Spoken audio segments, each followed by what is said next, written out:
हाँ जी, मेरा नाम दीक्षा है। मैं विद्यासन हाई स्कूल देवीपुर कक्षा 10वीं की छात्रा हूँ।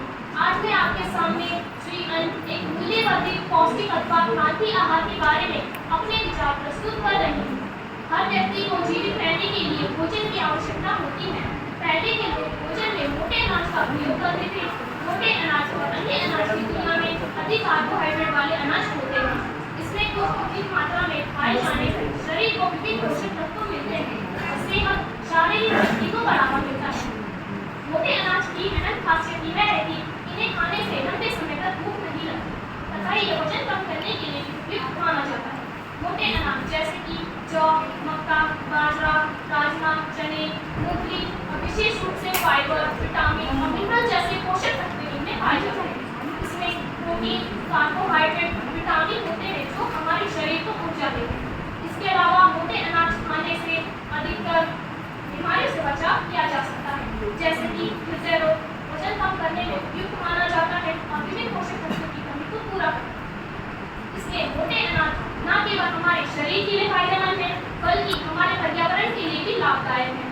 मोटे अनाज को हमें अपने आहार में शामिल करना चाहिए और नियमित रूप से उसका सेवन करना चाहिए। परंतु आज की पीढ़ी से अगर मोटे अनाज के बारे में बात करें तो वह सिर्फ गेहूं चावल को ही जानते हैं।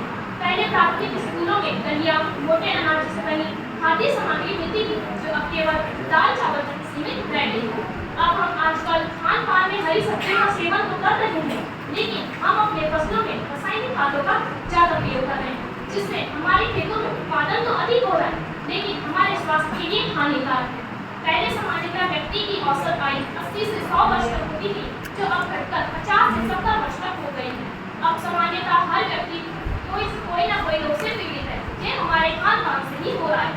पौष्टिक पदार्थ में वह पदार्थ आते हैं जैसे कि गन्ने का जूस, आम का जूस, मिल्क शेक, छाछ आदि। शाकाहारी में मूंग, मसूर, उड़द, दाल, सोयाबीन भी ले सकते हैं कि भरपूर प्रोटीन आहार में गिने जाते हैं। हमें अलग अलग मौसम में फलों का भी सेवन करना चाहिए जो हमारे शरीर में तत्वों की कमी को पूरा करता है। इसके साथ साथ हमें गर्मी में फलों का भी सेवन करना चाहिए जो हमारे शरीर के लिए लाभदायक है। पहले भारतीय लोगों का भोजन मोटे अनाज, सुपर फूड के नाम से भी जाना जाता है। पहले हमारे भारत देश में उत्पादन तो कम होता था लेकिन व्यक्ति रोग मुक्त होते थे। आज की पीढ़ी की अगर बात की जाए तो उत्पादन तो अधिक हो रहा है लेकिन रोगों में वृद्धि हो रही है। आज हमारा भारत अन्य देशों में भी अनाज निर्यात कर रहा है। आजकल की युवा पीढ़ी मैदे से बनी चाउमीन, तेलीय खाद्य का प्रयोग कर रहा है जो खाने में अच्छा तो लगता है लेकिन हमारे स्वास्थ्य के लिए हानिकारक है। मैदा व्यक्ति की